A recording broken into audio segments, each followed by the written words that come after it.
नमस्कार दर्शक बंधु जय जगन्नाथ। आज भिडियो को आपण मानक स्वागत। आज भिडियो रे आमे जानिबा सौभाग्य वृद्धि क्षेत्र रे मयूर चंद्रिकार कौन रही भूमिका। हाँ दर्शक बंधु, मयूर चंद्रिकार छोट छोट तुटिकिया उपाय रे आपण माने आपनक जीवन रो छोट छोट समस्या समाधान करि परिबे। केमिति करिवे, कौन रही उपाय, से विषय रे संपूर्ण भाव जानिया को हेले भिडियोटी को शेष पर्यंत निश्चिंत देखंतु। तेज दर्शक बंधु, जदि चैनल को प्रथम थर आस्थान तेज चैनल को सब्सक्राइब करी पाखरे आसुथिबा बेल आइकन ने क्लिक करने सहित कमेंट बॉक्स रे जय जगन्नाथ बोली निश्चिंत लिखंतु। प्रभु जगन्नाथंकर अपार कृपा मिलिबो। आज भिडियो रे आमे जानिबा मयूर चंद्रिकार छोट छोट तुटिका द्वारा आपनक जीवन रे जहाँ सब समस्या लगी रही से सब समस्यार समाधान मिल पारिबो। समस्या तो मनुष्य जीवन रे सब बेले समस्तक जीवन रे लागिक रही थाए।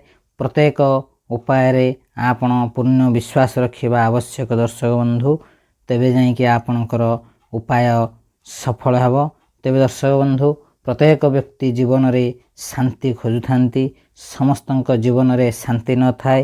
का घरे कलह होई थाए, कार पिला माने पाठ पढ़ु नाही, का मन अशांत रहुछि एवं बापा माँ सब बेले चिंतित रहुछंती, कार व्यवसाय वाणिज्य डाउन रहुछि तो कहार विभिन्न समस्या उपरे उपजुछि।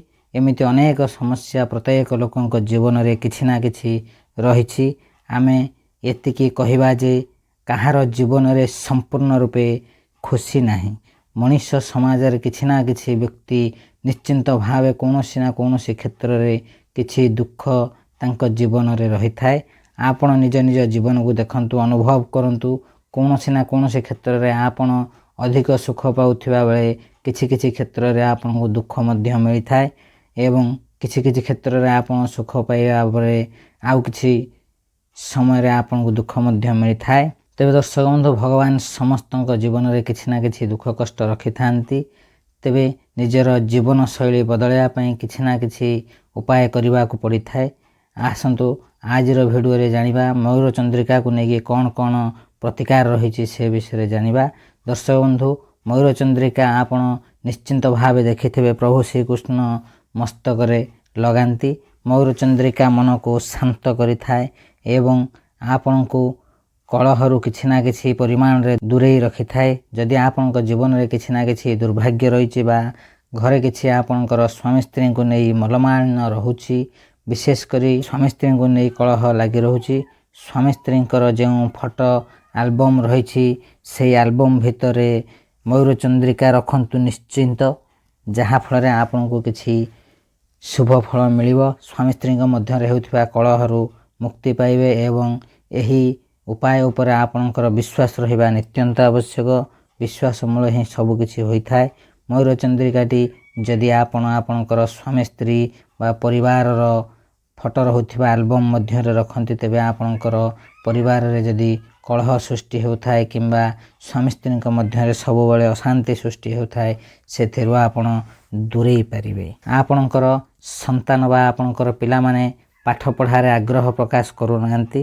कारण पाठ पढ़ारे जदि व्यक्ति विशेष आग्रह प्रकाश न करि पारे, तार कारण मध्य आमे जदि खोजिबा राहुंकर प्रभाव जदि व्यक्तिंक पाखरे किछि ना किछि अधिक रही थाए, ताहले व्यक्ति विशेष पाठ पढ़ारे आदौ मन दियंती नाही, इच्छा शक्ति कमी जाई थाए।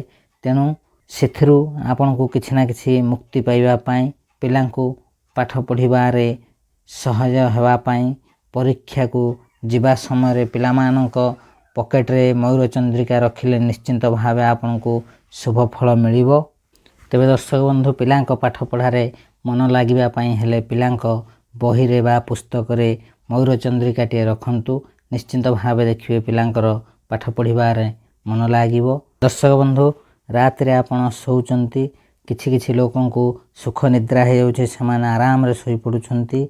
आउ किछि लोक अछंती विभिन्न प्रकार दुस्वप्न मान राति रे देखुथांती, जहा फल रे समानकर निद सठिक से पूर्ण होई न थाए। एही भरी दुस्वप्न रु आपण मुक्ति पाइबा को हेले जेउ सेजरे आपण सोउछंती सेही खट तळे बा तकिया तळे आपण मयूर चंद्रिकाटी रखंतु किंबा सप तळे मयूर चंद्रिकाटी पारि दियंतु। 11 ଗୋଟି କିମ୍ବା 7 ଗୋଟି ମୟୂର ଚନ୍ଦ୍ରିକାକୁ ସପ ତଳେ ପାରି ଦିଅନ୍ତୁ। ନିଶ୍ଚିନ୍ତ ଭାବେ ଦେଖିବା ଆପଣଙ୍କର ଯେଉଁ ଦୁଃସ୍ୱପ୍ନ ଆସୁଛି ସେଥିରୁ ଧୀରେ ଧୀରେ ପରିବର୍ତ୍ତନ ହେବ। ତେବେ ଦର୍ଶକ ବନ୍ଧୁ, ଆପଣଙ୍କର ଯଦି ଗୃହରେ ଆର୍ଥିକ ସମସ୍ୟାର ସମାଧାନ କିମ୍ବା ଦୋକାନରେ ବେପାର ପାଇଁ ଆପଣ ମଧ୍ୟ ମୟୂର ଚନ୍ଦ୍ରିକାର ସାହାଯ୍ୟ ନେଇପାରିବେ। ଏବଂ 4 ଗୋଟି ମୟୂର ଚନ୍ଦ୍ରିକାକୁ ଆପଣ ଘରର ଦକ୍ଷିଣ ପୂର୍ବ ବା ଅଗ୍ନି କୋଣରେ ରଖନ୍ତୁ। 4 ଗୋଟି ମୟୂର ଚନ୍ଦ୍ରିକାକୁ ଘର ହେଉ କିମ୍ବା ଦୋକାନ ହେଉ ତାହାର ଦକ୍ଷିଣ ପୂର୍ବ ଅଗ୍ନି କୋଣରେ 4ଟି ମୟୂର ଚନ୍ଦ୍ରିକା ରଖନ୍ତୁ। ନିଶ୍ଚିନ୍ତ ଭାବେ ଦେଖିବେ ଶୁଭ ଫଳ ମିଳିବ। ଆପଣଙ୍କର ଆର୍ଥିକ ସମସ୍ୟାର ସମାଧାନ ଦେଖାଯିବ। ସେଥିରୁ ଆପଣଙ୍କୁ କିଛି ସଫଳତା ନିଶ୍ଚିନ୍ତ ମିଳିବ। ଏବଂ ଦୁର୍ଘଟଣା ଇତ୍ୟାଦି ଯଦି ଭୟ ରହୁଛି, ଆପଣଙ୍କର ଜୀବନରେ ଭୟର ଆଶଙ୍କା ରହୁଛି ଦୁର୍ଘଟଣା ଘଟିବାର, ଯେତେବେଳେ ଆପଣ ବାହାରକୁ ଯାଉଛନ୍ତି ଗାଡ଼ି ନେଇ, ନିଶ୍ଚିନ୍ତ ଭାବେ ପକେଟରେ ବା ଯେକୌଣସି ବ୍ୟାଗରେ ମୟୂର ଚନ୍ଦ୍ରିକାଟିକୁ ନେଇକି ଯାଆନ୍ତୁ। ନିଶ୍ଚିନ୍ତ ଭାବେ ସେହି ଭୟ ଆପଣଙ୍କ ମନରୁ କମିଯିବ ନିଶ୍ଚିନ୍ତ ଭାବେ। ହଁ ଦର୍ଶକ ବନ୍ଧୁ, ଯଦି ଆପଣଙ୍କର ମନରେ ସଦାସର୍ବଦା ଯେତେବେଳେ ବାହାରକୁ ଯାଉଛନ୍ତି ବିପଦର ସଂକେତ ରହୁଛି ବା ବିପଦର ଭୟ ରହୁଛି ଆପଣଙ୍କ ମନରେ, ତେବେ ପକେଟରେ ମୟୂର ଚନ୍ଦ୍ରିକାଟିଏ ରଖନ୍ତୁ କିମ୍ବା କୌଣସି ଏକ ବ୍ୟାଗରେ ମୟୂର ଚନ୍ଦ୍ରିକାଟି ରଖିକି ଯାଆନ୍ତୁ। ଆପଣଙ୍କ ମନରୁ ସେସବୁ ସଙ୍କଟ ଦୂର ହୋଇଯିବ। ଏବଂ ଜୀବନରେ ରାହୁ ଗ୍ରହଙ୍କର ଅନେକ ସମସ୍ୟା ସୃଷ୍ଟି କରିଥାନ୍ତି। ରାହୁ ଭଲରେ ଥିଲେ ଜନ୍ମ ଜାତକରେ ବ୍ୟକ୍ତିବିଶେଷ ଅକସ୍ମାତ ବୃଦ୍ଧି ହୋଇଥାଏ, ଅର୍ଥର ବୃଦ୍ଧି ହୋଇଥାଏ। ଯଦି ଆପଣଙ୍କ ଜନ୍ମ ଜାତକରେ ରାହୁଙ୍କର ଦଶା ଚାଲିଥାଏ, ଯଦି ଆପଣଙ୍କର ରାହୁଙ୍କର ଉପସ୍ଥିତି ଜାତକରେ ଖରାପ ରହିଥାଏ, ତେବେ ଅନେକ ପୀଡ଼ା ଦେଇଥାନ୍ତି ରାହୁ। ତେଣୁ ଯଦି ଆପଣ ମୟୂର ଚନ୍ଦ୍ରିକାଟି ଆପଣଙ୍କ ପାଖରେ ରଖୁଛନ୍ତି, ନିଶ୍ଚିନ୍ତ ଭାବେ ରାହୁଙ୍କ ପ୍ରକୋପରୁ ଆପଣଙ୍କୁ ମୁକ୍ତି ମିଳିବ। ହଁ ଦର୍ଶକ ବନ୍ଧୁ, ଏହା ଉପରେ ଆପଣ ବିଶ୍ୱାସ ରଖି ପାଖରେ ରଖନ୍ତୁ। ନିଶ୍ଚିନ୍ତ ଭାବେ ଦେଖିବା ଆପଣଙ୍କର ସବୁକିଛି ପରିବର୍ତ୍ତନ ହେବାକୁ ଯାଉଛି। ଏବଂ ଘରେ ବିଶେଷ କରି ଆପଣଙ୍କର ଗୃହର ପ୍ରବେଶ ଦ୍ୱାରରେ ଯଦି 3 ଗୋଟି ମୟୂର ଚନ୍ଦ୍ରିକାକୁ ଆପଣ ଲଗାଉଛନ୍ତି, ତାହେଲେ ନିଶ୍ଚିନ୍ତ ପ୍ରକାର ମଧ୍ୟ ଗୃହ ମଧ୍ୟରେ ସୁଖ ଶାନ୍ତିର ବାତାବରଣ ମଧ୍ୟ ଖେଳିଥାଏ। ଏବଂ ଗୃହରେ ଯେଉଁ ଆପଣଙ୍କର ଅଯଥା କଳହ ଉପୁଜୁଛି ସେଥିରୁ ମଧ୍ୟ ଆପଣଙ୍କୁ ମୁକ୍ତି ମିଳିଥାଏ। ଏହି 3ଟି ମୟୂର ଚନ୍ଦ୍ରିକାକୁ ଆପଣ ଘରର ପ୍ରବେଶ ଦ୍ୱାରରେ ଲଗାଇ ଦିଅନ୍ତୁ। ନିଶ୍ଚିନ୍ତ ଭାବେ ଆପଣଙ୍କୁ ଶୁଭ ଫଳ ମିଳିବ। ସେଥିରୁ ଆପଣ କଳହରୁ ମୁକ୍ତି ପାଇପାରିବେ। ଦର୍ଶକ ବନ୍ଧୁ, ଜୀବନରେ ଅନେକ ଗୁଡ଼ିଏ ସମସ୍ୟା ରହିଛି ଏବଂ ସେଥିରୁ ସମାଧାନର ବାଟ ମଧ୍ୟ ରହିଛି। ଆମକୁ ସେସବୁ ସମାଧାନ କରିବାକୁ ପଡ଼ିବ। ତେଣୁ ଏସବୁ ପ୍ରତିକାର ଯାହା ଆମେ କହିଲୁ ସେଗୁଡ଼ିକ ଆପଣ ଆପଣାନ୍ତୁ। ନିଶ୍ଚିନ୍ତ ଭାବେ କିଛି ନା କିଛି ଆପଣଙ୍କୁ ଶୁଭ ଫଳ ମିଳିବ। ତେବେ ଦର୍ଶକ ବନ୍ଧୁ, ଭିଡ଼ିଓଟିକୁ ଶେଷ ପର୍ଯ୍ୟନ୍ତ ଦେଖିଥିବାରୁ ଅଶେଷ ଧନ୍ୟବାଦ।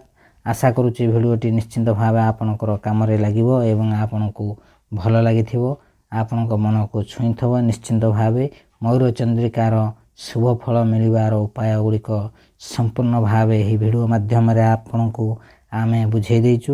ଆପଣମାନେ ଯଦି ଏହି ନିୟମ ମାନି ଚଳନ୍ତି, ନିଶ୍ଚିନ୍ତ ଭାବେ ଦେଖିବେ ଆପଣଙ୍କ ଜୀବନରେ ଯାହା ସବୁ ଦୁଃଖ କଷ୍ଟ ଥିବ ସେସବୁ ନିଶ୍ଚିନ୍ତ ଭାବେ କିଛି ନା କିଛି ଦୂର ହେବାକୁ ଲାଗିବ। ତେବେ ଦର୍ଶକ ବନ୍ଧୁ, ଆଜିର ଭିଡ଼ିଓକୁ ଏଇଠି ରଖୁଛୁ। ନମସ୍କାର, ଜୟ ଜଗନ୍ନାଥ। ଆପଣମାନେ ଯଦି ପ୍ରଥମ ଥର ଏହି ଚ୍ୟାନେଲକୁ ଆସିଥାନ୍ତି, ତେବେ ଚ୍ୟାନେଲକୁ ସବସ୍କ୍ରାଇବ୍ କରି ପାଖରେ ଆସୁଥିବା ବେଲ୍ ଆଇକନ୍ରେ କ୍ଲିକ୍ କରନ୍ତୁ। ହଁ ଦର୍ଶକ ବନ୍ଧୁ, ଏହା ବିଲକୁଲ ମାଗଣା ହୋଇଥାଏ। ତା ସହିତ ଭିଡ଼ିଓଟିକୁ ଲାଇକ୍, କମେଣ୍ଟ, ସେୟାର, ସବସ୍କ୍ରାଇବ୍ କରିବାକୁ ଜମା ବି ଭୁଲନ୍ତୁ ନାହିଁ। ହଁ ଦର୍ଶକ ବନ୍ଧୁ, ଏହା ବିଲକୁଲ ମାଗଣା ହୋଇଥାଏ, କିନ୍ତୁ ଏହା ଆମ ପାଇଁ ବହୁମୂଲ୍ୟ ଅଟେ।